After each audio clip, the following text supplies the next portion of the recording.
RDW, la web radio de Sainte-Eugène.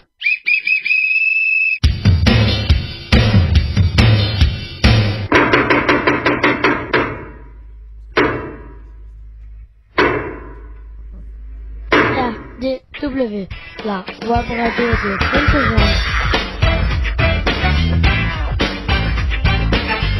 RDW, Web radio de Sainte-Eugène. Sainte-Eugène, RN 6113 11150 Bram. RDW en partenariat avec info-rugby.com.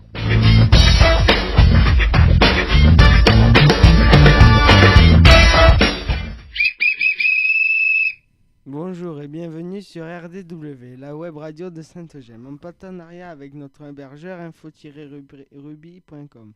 RDW, la radio du web, est réalisée pour et avec les jeunes accueillis à l'ITEP de Sainte-Eugène. Nous ne diffusons que sur Internet les vendredis de 10h30 à 11h en direct live. Et pour ceux qui voudraient nous entendre pendant le reste de la semaine, nous les invitons à consulter YouTube, de rechercher ITF Sainte-Eugène. Les émissions précédentes sont à leur disposition. Surprise! Aujourd'hui, nous sommes 2 animateurs pour réaliser cette émission. Luc Fuentes, psychologue de l'institution. Et bonjour à tous. Il va s'occuper aussi de la sono aujourd'hui, en lieu et place d'Emmanuel Robert. Et moi-même, Christine Mamet, psychologue à Sainte-Eugène, avec nous, des journalistes en herbe, avec qui nous allons vous présenter cette 3e émission. Mathias. Bonjour. Rémi. Bonjour.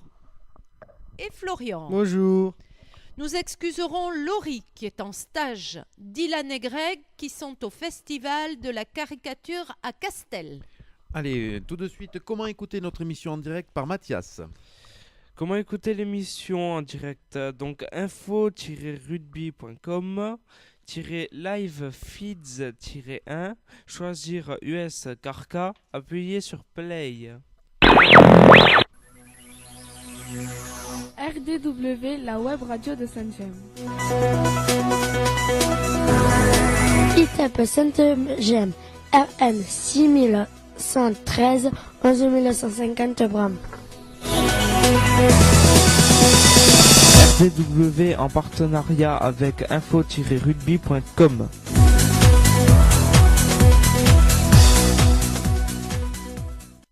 Allez, on va commencer tout d'abord avec le programme de cette émission. Donc, à situation particulière, on vous a fait un petit programme particulier puisqu'aujourd'hui, nous vous proposons une rubrique intitulée Libre-Échange.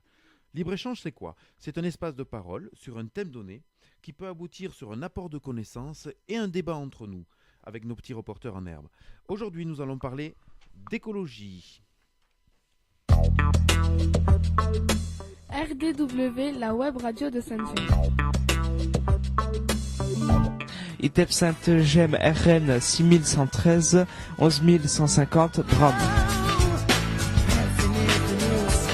RDW en partenariat avec info-rugby.com.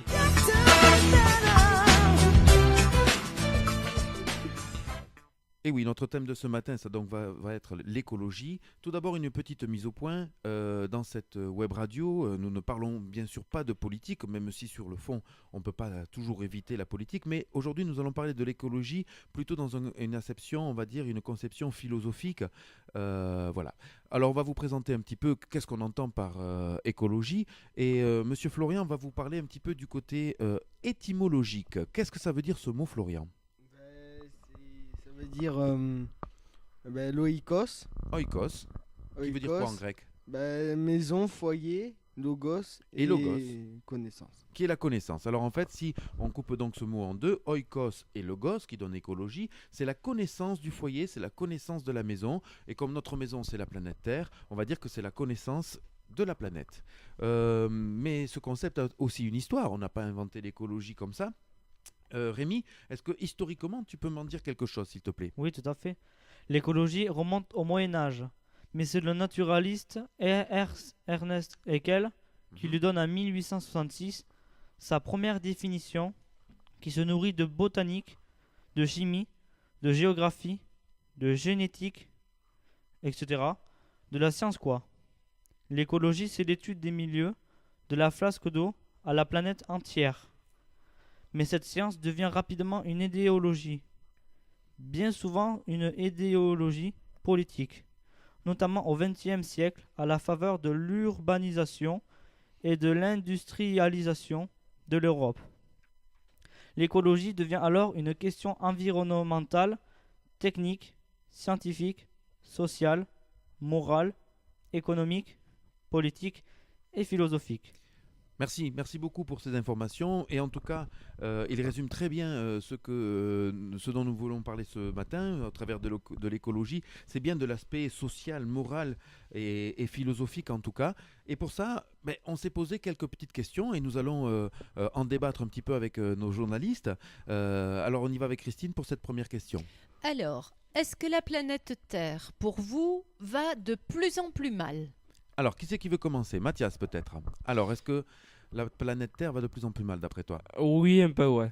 Ouais. Est-ce que tu peux m'en dire 2 mots? Pourquoi est-ce qu'elle va un petit peu plus mal? Parce qu'on fait pas attention à ce qu'on fait. On jette tout et n'importe quoi dans la nature et on fait ce que nos ancêtres ne feraient pas. Ne faisaient pas, exactement. Donc tu es en train de dire une idée tout à fait intéressante, c'est que on est en train d'évoluer, la population est en train d'évoluer et évolue pas forcément dans le bon sens. Merci pour ça. Rémi, est-ce que tu as une idée toi? Est-ce que tu peux nous répondre à cette question déjà? Est-ce que la Terre va de plus en plus mal d'après toi? Oui, tout à fait. Ouais. Je trouve que l'humain ne fait pas attention, comme dirait Mathias. Je trouve que la Terre aussi va, je dirais comme Mathias. D'accord. Ça va de plus en plus mal. Ok. Et il nous manque Florian. Est-ce que tu aurais toi aussi une idée? Est-ce que la Terre va de plus en plus mal? Oui. Pourquoi d'après toi? Comme Mathias. Comme Mathias. Ouais. Et vous pensez donc tous que c'est au travers de nos changements de façon de vivre. Mathias a très bien dit, nos ancêtres ne le feraient pas. Je trouve cette phrase assez intéressante. Christine, est-ce que tu as toi quelque chose à nous dire? Alors moi, je voudrais apporter une petite nuance, c'est que la Terre, à peu près tous les 30-40 ans, ne tourne pas toujours à la même vitesse par rapport au Soleil.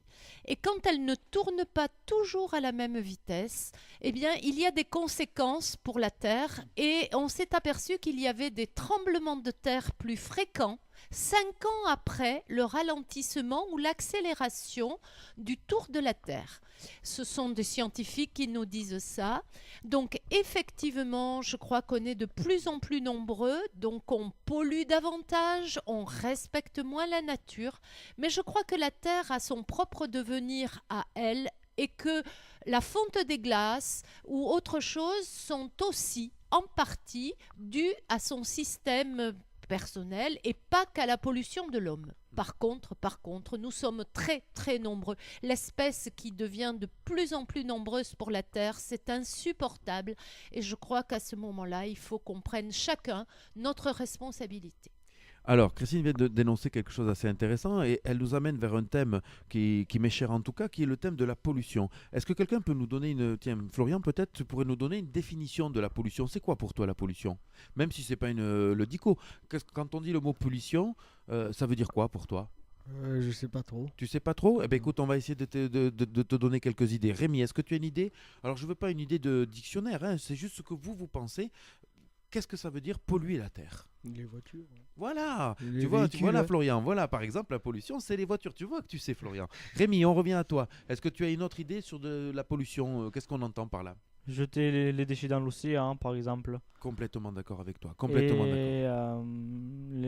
Et comme dit Florian, l'essence aussi des voitures. Oui. Le gasoil aussi. Oui, complètement. Puis après, tout ce qui est moteur électrique, tout ce qui déchets, charbon, gaz, exactement, parce qu'on va chercher toutes ces ressources dans la barbecue terre. aussi. On y reviendra. Mathias, toi, par pollution, tu entendrais plus quoi? Qu'est-ce qui vient à l'esprit comme ça? Moi, qu'est-ce qui me vient plus par l'esprit, c'est tout ce qu'on jette dans la nature, surtout le plastique qui, je le rappelle, est fait avec du pétrole. C'est ça. C'est ça. Oui, Mathias, je pense, alors je valide complètement ce que tu viens de dire là-dessus. Je crois qu'effectivement, nous devrons, dans les années qui arrivent, et ça a déjà un petit peu commencé, faire très très attention à tout ce que l'on est en train de fabriquer, parce que ce qu'on n'a pas parlé, c'est les petits objets aussi, les portables, les tablettes, les ordinateurs, Oui, tout ce qui est IFI. les ordinateurs, les portables, les tablettes qui rejettent du CO2, j'ai vu ça il n'y a pas très C'est longtemps. ça. Et le pétrole qui ne va bientôt plus exister apparemment, d'après les Exactement. spécialistes. C'est ça, c'est ça. Alors, moi, je voudrais un petit peu élever le débat de cette pollution, parce qu'en fait, cette pollution, elle vient de quelque part, et c'est quelque chose qu'on ne peut pas toucher. Est-ce que vous connaissez le mot de la consommation? Est-ce que ça vous parle, ça, quand on parle de la consommation? Oui ou non? Non, pas pas trop. trop après la consommation. Alors, je vais vous expliquer très rapidement. Il y a puisqu'en beaucoup fait- de, Vas-y. il y a beaucoup de méthodes de consommation. Voilà. Eh bien, justement, nous faisons cette émission-là. C'est un jour particulier, puisque nous sommes à ce jour, le Black Friday. Est-ce que vous connaissez ça, le Black Friday? Non. Ça Non. tombe très bien qu'on fasse cette émission aujourd'hui, puisque en fait aujourd'hui, quand vous écoutez la radio, quand vous êtes à la télévision, il y a des pubs de partout sur ce Black Friday qui en fait sont des soldes monstrueuses pour que les gens consomment, pour que les gens achètent. Et même si vous avez un portable, même si vous avez un téléviseur qui marche encore, eh bien on vous propose de le rembourser parce que celui qui est vendu aujourd'hui est à moins 50%. Eh bien vous voyez ça, c'est une espèce de pollution intellectuelle, pour ma part en tout cas, là je prends une position, c'est une pollution intellectuelle qui nous pousse à consommer. Et à consommer du plastique, et à consommer des petits objets, et à consommer ceci et cela, qui fait que l'homme, eh bien aujourd'hui, s'il ne peut plus consommer, qu'est-ce qu'il ferait? Voilà. Donc c'est à ce titre-là que je dirais que la pollution, la consommation, et on n'a pas bien sûr parlé de l'agriculture. J'aurais un truc à te dire à propos de ce que tu viens de dire Vas-y. aussi. J'ai vu une émission où en fait, quand des personnes achètent des nouveaux frigos, et si leur ancien frigo est tout cassé, qui va plus du tout, Ouais. ils les reprennent. Ils les mettent dans des usines et tout, et ils refont des autres trucs avec ce qu'il y a dans les frigos et tout. Alors tu es en train de me donner une très très bonne perche pour passer à la question suivante, puisqu'en fait on va parler de choses un petit peu dans ce style-là. Christine, deuxième question. Alors, la deuxième question serait, est-ce que vous croyez qu'il est nécessaire de respecter la nature? Et si vous dites oui, comment on peut faire? Allez Mathias, continue dans ta lancée. Oui, moi je pense que c'est nécessaire de respecter la nature. Ben, déjà de tout ce qu'on jette n'importe où, ben, le jeter dans les poubelles ou à la déchetterie, pour que ce soit recyclé après. Tout à fait. Et puis après, il n'y a pas Alors il y a deux sortes de déchets. Il y a des déchets comme tu as dit, Les espèces de déchets frigos verts. et tout ça, et les déchets exactement verts. Tu peux nous expliquer vite fait? Donc les déchets verts, c'est surtout tout ce qu'on peut tout ce qui peut faire du terreau et tout ça, Ouais. tel que le papier journal. Il y a beaucoup de gens qui ne le savent pas, mais on peut faire du terreau avec du papier journal. Bien sûr, exactement. Donc là, en fait, tu es en train de me parler de tout ce qui se trie, en fait, et on appelle ça le recyclable. Hein. Oui. Voilà. Mais Rémi, est-ce que toi, tu as une idée aussi de comment on pourrait faire pour encore plus respecter la nature? Mais par exemple, essayer De se servir de quoi, par exemple? de se servir moins de moins de voitures, par exemple. Oui, exactement. Ou différemment, en tout cas. Parce que ça va être compliqué. On se déplace beaucoup. Oui, on se Comment déplace on va beaucoup. faire? Alors peut-être qu'au lieu de dire on va changer notre façon de faire et on va plus prendre la voiture, ce qui peut se faire, par exemple le vélo, marcher un peu. Moi j'ai mon voisin par exemple, sans vouloir le critiquer, et s'il m'entend je lui dis donne le bonjour, il a la boulangerie à 50 mètres et il prend la voiture pour aller chercher le pain. Voilà, donc vous voyez, il y a des choses qui peuvent se changer comme ça, mais au lieu de penser aussi comme ça, on peut penser à comment changer les voitures. Mathias. Déjà, Non, vas-y, toi Mathias. Vas-y. déjà les transports en commun, on peut prendre. Exactement. Après, le vélo, c'est une très bonne idée, mais il faut vraiment arrêter de prendre tout ce qui est voiture pour aller à 50 mètres, Ouais. et surtout de ne pas s'attacher dans les voitures. C'est ça. Et toi, qu'est-ce que tu as envie de nous dire, monsieur Florian, par rapport à ça, par rapport aux voitures? Qu'est-ce qu'on pourrait... Tu t'y connais un peu en voiture, puisque tu sors d'un stage, me semble-t-il, Oui, dans un garage. Est-ce que tu as vu des nouveautés? Est-ce que tu as vu des choses un petit peu comme ça oui, j'ai eu des nouveautés. Voilà. Et qu'est-ce que... On va vers quoi? On va vers la voiture de demain, elle sera faite comment d'après toi? Tu as une idée un peu? Non. Non? Est-ce que par exemple le garagiste il t'a pas parlé d'utiliser le solaire pour les voitures? Non, il m'en a pas parlé. Il t'en a pas parlé. Ben, sache que c'est quelque chose qui risque de nous arriver dans ces quelques années futures. C'est qu'au lieu d'avoir des toits qui s'ouvrent, au lieu d'avoir des toits vitrés, nous risquons d'avoir un panneau solaire qui permettra à la voiture de marcher avec une certaine autonomie. Alors tout à l'heure, j'ai coupé la parole à Monsieur Rémy. Je m'en excuse bien, Monsieur Rémy, pardon, je n'ai pas fait exprès de te couper. Qu'est-ce que tu voulais nous dire? Le covoiturage. Hein. Exactement, bien, une belle pratique avec notamment, on peut le citer, Blablacar par exemple. Oui. On veut aller d'un point A et d'un point B, on s'inscrit sur le site et qu'est-ce qu'on fait? Mais Tu sais comment ça marche, on Blablacar? est plusieurs. Voilà, c'est ça.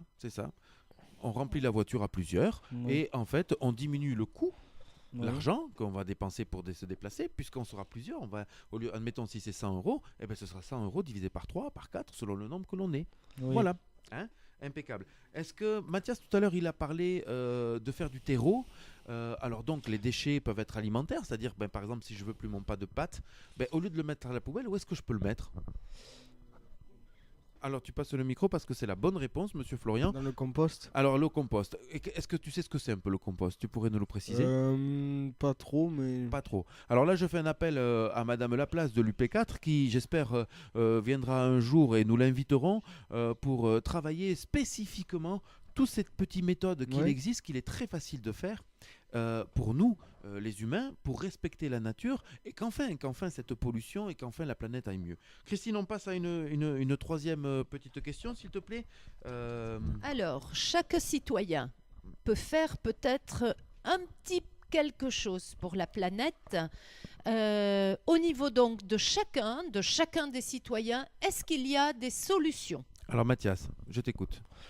Est-ce qu'il y a des solutions? On vient d'en citer quelques-unes, telles que le transport en commun, le covoiturage. Voilà. Après, qu'est-ce qu'il pourrait y avoir d'autre Ce que vient de dire Florian, par exemple. Non, mais toi, dis-le.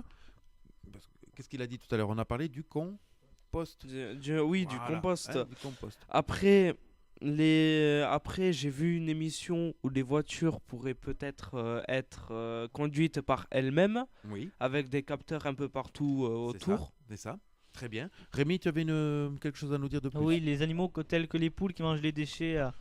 Exactement. Ça, c'est très intéressant ce que Oui. tu es en train de nous dire. Alors, tu parles des poules, mais j'ai envie de te dire, il n'y a que les poules.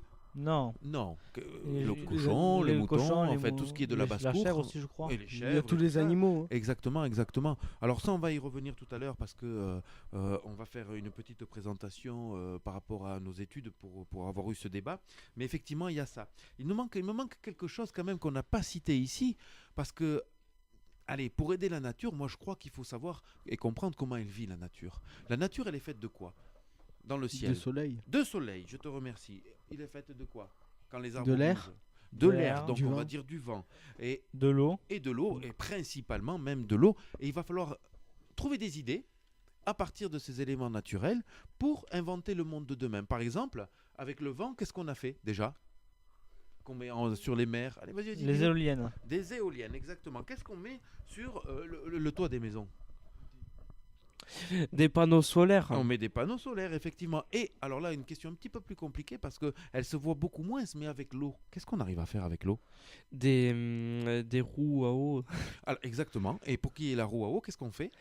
Il faut qu'il y ait de l'eau qui pousse. La roue. Alors, et donc, on crée des Des barrages. Voilà, on crée des barrages. Je t'ai un peu soufflé la réponse, hein, Mathias. Mais on crée des barrages et ces barrages-là vont nous donner, avec l'écoulement de l'eau et ce que vient de dire Mathias, les moulins à eau, de l'électricité, de l'énergie. En tout cas, voilà. Et je pense qu'au moins au travers de ces trois, on peut trouver de sacrées idées, sachant que l'eau, il y a beaucoup plus de choses à faire, puisqu'on a parlé de l'agriculture tout à l'heure, on a parlé des animaux. Regardez aujourd'hui, est-ce qu'il fait beau? Il fait gris, donc il risque même de pleuvoir. Oui. Et qu'est-ce qu'on peut faire là, quand il pleut? Alors vas-y, passe-lui. Récupérer l'eau. On peut la récupérer, on peut récupérer l'eau, faire un cycle de l'eau, c'est-à-dire à un moment donné, quand peut elle gratter. passe par les toits, elle vient, on la récupère et on pourrait faire quoi avec cette eau? Se laver les mains. On peut se laver. Alors il faut faire attention quand même parce que l'eau de pluie a aujourd'hui les Elle n'est pas scientifiques. propre l'eau. Voilà, les scientifiques déconseillent. Alors tout simplement, c'est pas qu'une histoire de propre parce que elle peut avoir de la poussière, mais c'est surtout qu'elle peut contenir des particules qui sont dans l'air puisque nous avons des entreprises, des cheminées et tout ça, et que ces particules se mettent dans l'eau. Mathias, je t'écoute. Moi, je dirais plus pour arroser les plantes, ce que je compte faire chez moi d'ailleurs. Oui, c'est ça. C'est ce que je voulais en venir. Continue. Arroser tes plantes. Et alors, comment tu vas faire? Bah moi, à ma gouttière, donc on a tous un tuyau à la gouttière qui va dans le sol. Oui. Et chez moi, on compte en fait couper ce tuyau, mettre une grosse cuve en dessous. Oui. Et mettre le tuyau qui s'arrête juste au-dessus de la cuve. Comme ça, on a l'eau qui va directement dans la cuve et on a tout ce qu'il faut. Je te remercie Mathias pour ces précisions. Je crois qu'il est temps de clôturer notre petit débat. Bien sûr, on n'a fait que effleurer tous ces petits problèmes. Mais encore une fois, j'espère que nous reviendrons parce que vous voyez, vous avez des idées, vous avez des choses tout à fait intéressantes à nous dire et à nos auditeurs aussi. Donc, merci à vous, à tous les trois, d'avoir participé en tout cas à ce débat. C'était notre premier et je trouve qu'il s'est plutôt bien passé. Alors, on va dire, pour résumer un petit peu tout ce qu'on vient de dire, on va vous présenter à vous, chers auditeurs, un auteur qui nous est un petit peu cher, et en tout cas pour moi, et un mouvement citoyen. Alors on commence par l'auteur Pierre Rabhi. Vous trouverez des revues et plein de reportages, mais on va d'abord présenter l'auteur. Christine. Alors, Pierre Rabhi est un essayiste, c'est-à-dire qu'il écrit des livres, des essais, qu'il a réfléchis. Il est un agriculteur également, bio. Il est un romancier. Il écrit des histoires. C'est un écologiste convaincu et surtout un poète français.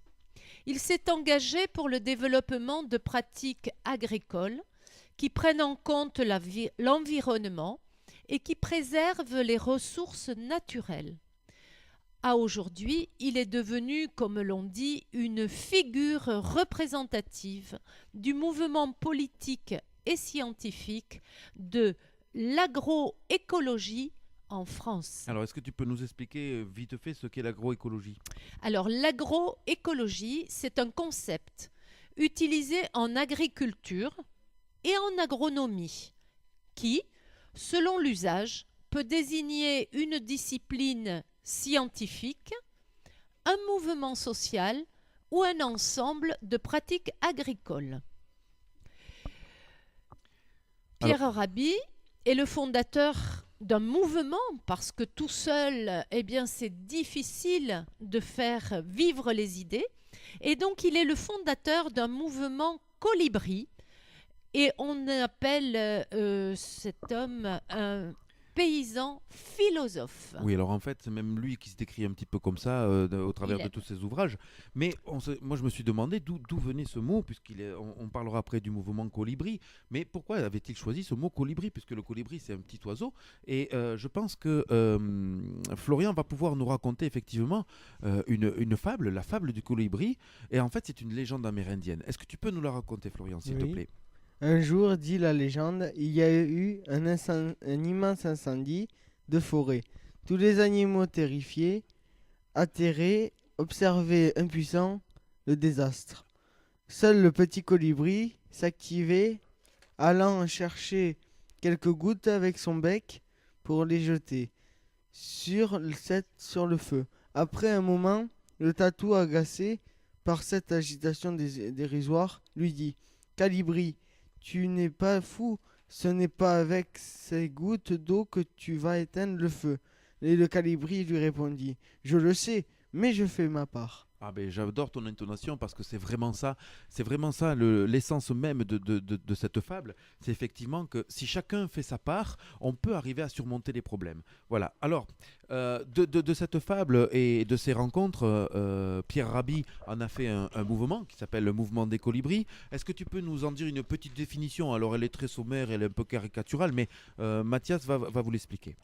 Les colibris, ce sont tous ces individus qui inventent et expérimentent et coopèrent concrètement pour bâtir des modèles de vie en commun respectueux de la nature et de l'être humain. Voilà, je crois qu'effectivement, ce sont ces modèles de vie qu'on est en train de travailler. Et Mathias, d'entrée, l'avait dit, puisque effectivement, ce que nos ancêtres ne feraient pas forcément ce que nous faisons nous. Et je crois que c'est un petit peu un retour aux sources. C'est pas forcément c'était mieux avant. C'est ça qui est bien à comprendre, parce que c'était pas bien avant. Hein. Il n'y avait pas de voiture, il n'y avait pas de bateau, il n'y avait pas tout ça. Mais en tout cas, peut-être au travers de cette évolution de l'homme, d'être plus en communion avec la nature et l'être humain. Et pour ça, effectivement, ce mouvement a développé quelque chose qui existait avant, mais qui est revenu un petit peu à la mode, qui est la permaculture. Est-ce que quelqu'un sait ce qu'est la permaculture ? Non ? Alors la permaculture, c'est tout simple, c'est d'arriver à faire son propre potager et à consommer ce que nous produisons en lien avec la nature. On y reviendra et j'espère que Madame Laplace pourra prendre le micro, Mathias, si tu as envie. Madame Laplace viendra nous expliquer un petit peu ce que c'est en plus en détail. Moi j'ai un potager chez moi et tous les ans je fais beaucoup de fruits et légumes. D'accord, impeccable. Donc on revient aussi à l'idée que Rémi nous a sollicité tout à l'heure en nous disant mais les poules, les animaux, effectivement. Et donc ce mouvement des colibris, c'est vraiment pour un élevage au plus naturel des animaux. Et enfin, l'idée à aujourd'hui qui est en train de se développer, c'est de consommer des produits des producteurs directement. C'est-à-dire d'aller chercher, et je le dis avec un grand sourire, la carotte, la courgette, le navet, là où ils poussent, c'est-à-dire chez le producteur. Voilà, c'est ainsi que se termine notre libre-échange sur le thème de l'écologie. Je voudrais vite fait et rapidement que nous passions à nos sources pour avoir fait cette émission. Alors au niveau de la littérature, par exemple, Florian, on s'est inspiré de quoi ? La part du colibri. Voilà, donc c'est le livre de Pierre Rabhi, La part du colibri. Je le conseille à tout le monde, c'est 40 pages, c'est lu en 1 heure. Mais en tout cas, c'est les fondements un petit peu de cette nouvelle écologie. Et je rappelle que Pierre Rabhi est aussi l'auteur d'un conte pour enfants que, à bon entendeur, salut pour nos instituteurs et nos institutrices de Sainte-Gemme, qui s'appelle L'enfant du désert. Voilà, et c'est un conte fait pour enfants qui parle un petit peu de tout ça. Au niveau après du magazine, Rémi, est-ce que tu peux nous citer 1 ou 2 magazines ? Kaizen, magazine pour écologie au cœur de l'humain. Oui, alors je vous conseille le hors-série numéro 1 spécial Pierre Rabhi. Et après ? La maison écologique, Oui. magazine pour mieux vivre, habitat, astuces, énergie renouvelable. Voilà, alors là, c'est pour, comme j'ai l'habitude de dire, c'est pour les papas qui sont bricolos, écolo. Si vous avez un petit cadeau à faire pour Noël, c'est un abonnement à cette revue où vraiment tout est très très bien expliqué. On continue avec les films, Mathias, qui a déjà tourné la page de son conducteur. Est-ce que tu peux nous dire, s'il te plaît, au niveau des films, quel film tu conseillerais aux personnes de regarder ?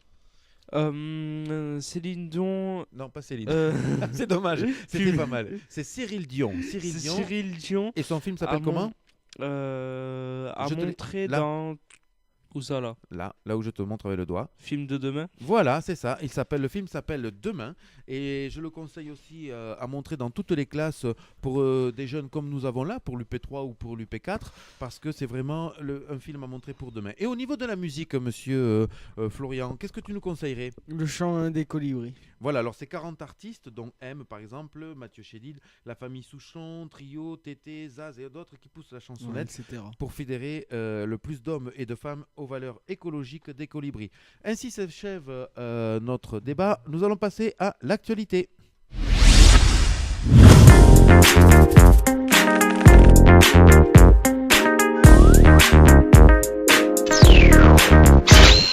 Allez, c'est parti. Rémi, est-ce que tu peux nous lire vite fait la première information internationale ? Le sous-marin disparu dans l'Atlantique reste introuvable. Il y avait à bord 44 marins en Argentine. Les recherches se poursuivent. 14 navires et 10 avions restent mobilisés. La France participe aux recherches.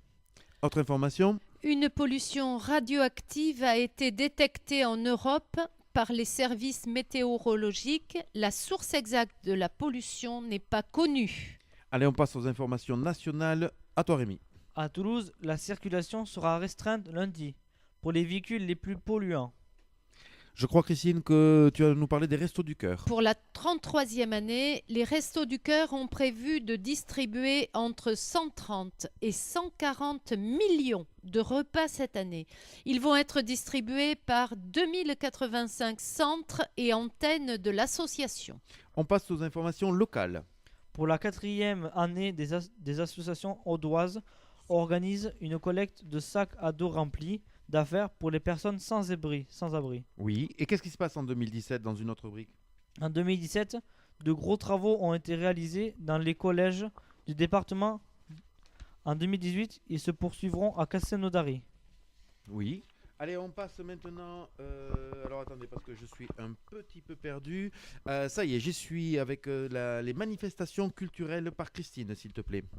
Alors, à Carcassonne, une foire aux livres a lieu en ce moment, depuis mercredi et jusqu'à dimanche 26 novembre, à la salle Joé Bousquet, à Carcassonne, au profit d'Amnesty International. Très bien, on se dépêche rapidement avec les actualités sportives. Rapidement, dernier test match de rugby France-Japon ce week-end sur Antenne 2, France 2, pardon. Et nous remarquons aussi la reprise du championnat de Pro D2. Alors l'US Carcac se déplace à Soyaux-Angoulême et on leur souhaite bonne chance parce qu'ils sont toujours bons derniers. Et au niveau du tennis, grand week-end pour le tennis français puisque c'est la finale de la Coupe Davis. Et la France affronte la Belgique ce week-end, on leur souhaite aussi bonne chance. Au niveau des manifestations locales, c'est Rémi qui s'y colle. Commence le temps des animations de Noël. Dimanche 26 novembre, à Penautier, aura lieu au marché de Noël. Entrée gratuite, diverses animations. Ces marchés de Noël se poursuivront tout au long du mois de décembre, dans nos villes et villages. Impeccable, merci Rémi. On passe aux informations Sainte-Gemme cette fois. Christine, une information qui commence par l'UP4. Tu l'as ? Allez, on y va avec le micro. L'UP4 débute les périodes de stage. Après Florian, qui a réalisé 2 journées en mécanique la semaine dernière, c'est au tour d'Alexia de réaliser un stage en restauration collective et de Clément de continuer son stage en maçonnerie. Très bien, on passe à la table d'application puisque Rémi, tu es très investi là-dedans. Est-ce que tu peux nous donner le menu d'aujourd'hui, s'il te plaît ? À l'entrée, des quiches aux légumes. Oui. À l'entrée, au plat, un hachis parmentier. Oui. Et au dessert, un bavarois. Un bavarois, impeccable. Et pour la semaine prochaine, tu sais un peu, Jean-Paul, il veut nous parler de quoi, j'ai l'impression ? La semaine prochaine, nous vous parlerons des traditions de Noël. Cuisine, plantes. Voilà, avec la cuisine et les plantes. Impeccable. On va passer sur les ateliers et l'espace vert. Christine, rapidement. Alors, en horticulture, le groupe de l'UP4 a presque fini l'engazonnement devant l'atelier. Il s'agit de semer des graines de graminées, de passer le rouleau et d'arroser avec l'eau du puits. Il y a environ 300 mètres carrés. Nos amis les tops trouvent la terre bien meuble, bien travaillée. Un petit conseil, une petite astuce. Si vous avez rentré vos géraniums, n'hésitez pas à les tailler courts, environ 20 cm, et à les hiverner dans un endroit à faible luminosité, une cave par exemple. Allez, merci pour ces actus de Sainte-Gemme. J'en ai encore une dernière. Dans le cadre d'une information départementale de l'ITEP Sainte-Gemme, en association avec les autres ITEP de l'Aude, l'ITEP Sainte-Gemme a reçu les médecins de l'éducation nationale ce jeudi 15 novembre. Les échanges ont été riches dans le cadre du partenariat entre les ITEP, l'éducation nationale et la MDPH. C'est l'heure de la météo.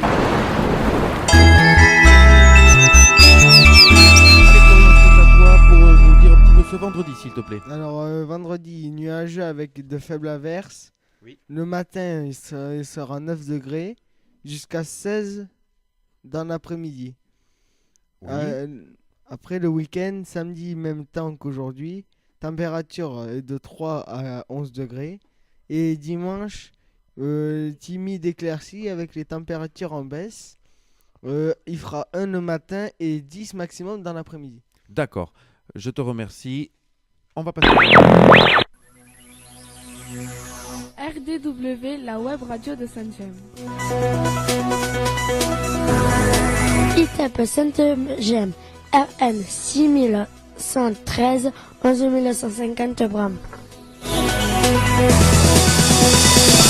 RDW en partenariat avec info-rugby.com.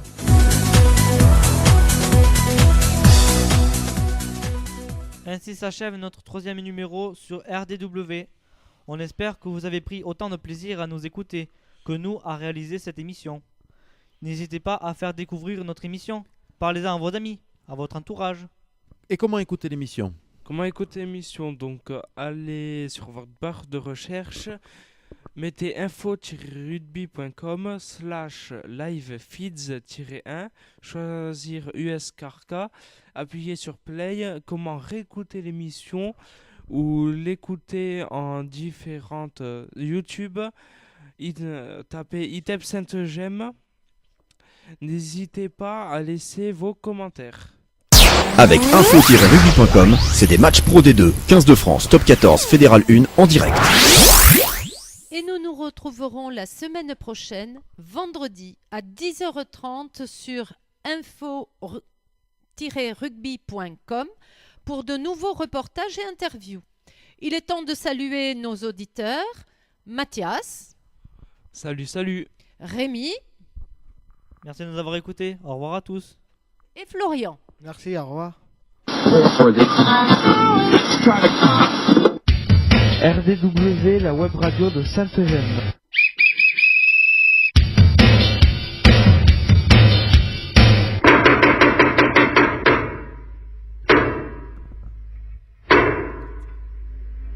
RDW, la web radio de Sainte-Gemme.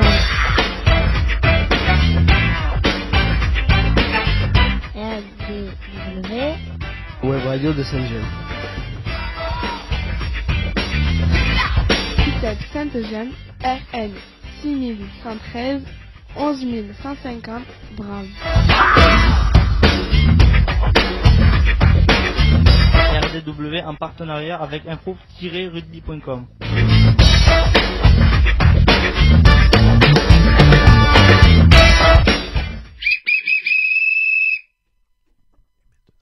Maintenant, silence radio.